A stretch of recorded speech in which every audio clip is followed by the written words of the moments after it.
Halo semuanya, apa kabar? Selamat datang kembali di Motekar Channel. Anda pernah nggak lagi baca atau dengerin bahasa Inggris terus ketemu frasa call for dan langsung bingung? Nah, hari ini kita akan bongkar tuntas idiom yang satu ini.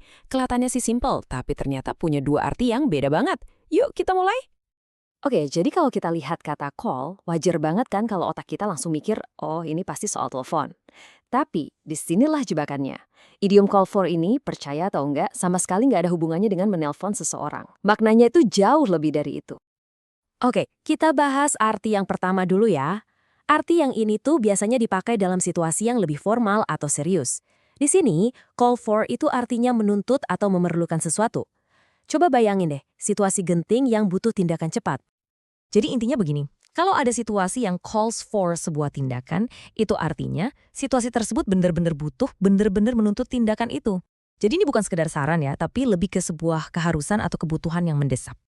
Biar lebih jelas, kita lihat contoh kalimatnya. Misalnya dalam bahasa Inggris ada kalimat, "This situation calls for immediate action." Nah, terjemahan langsungnya ke bahasa Indonesia adalah, situasi ini menuntut tindakan segera. Tuh kan, kelihatan jelas banget, calls for di sini bisa langsung kita artikan sebagai menuntut. Jadi, kata kunci untuk diingat adalah ini, kalau Anda ketemu call for dalam konteks yang serius, misalnya di berita atau dalam rapat, langsung aja pikirkan artinya sebagai menuntut. Gampang kan? Nah, sekarang kita pindah ke arti yang kedua. Yang ini beda banget, tapi justru sering banget dipakai dalam obrolan sehari-hari. Artinya jauh lebih santai dan ada hubungannya dengan janji ketemu sama orang lain. Oke, dalam konteks santai ini, call for artinya datang untuk menjemput seseorang. Jadi, kalau ada teman Anda bilang, I will call for you, jangan ditungguin teleponnya. Itu artinya dia bakal datang ke tempat Anda buat jemput. Coba kita lihat contoh yang ini. I will call for you at 8 p.m. before the party. Nah, kalimat ini artinya bukan saya akan menelponmu, tapi saya akan menjemputmu pukul 8 malam sebelum pesta.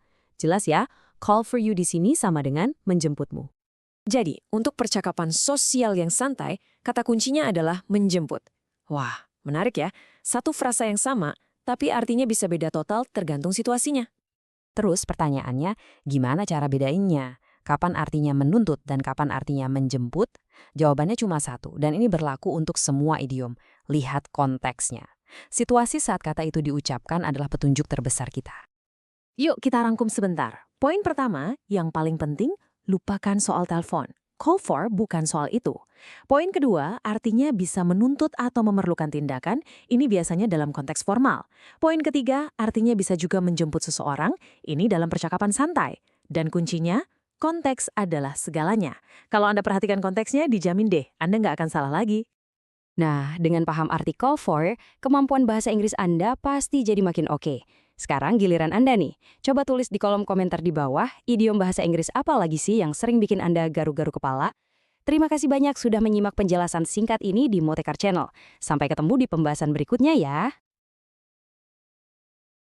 Thank you for watching this video. Hopefully useful. Don't forget to like and subscribe.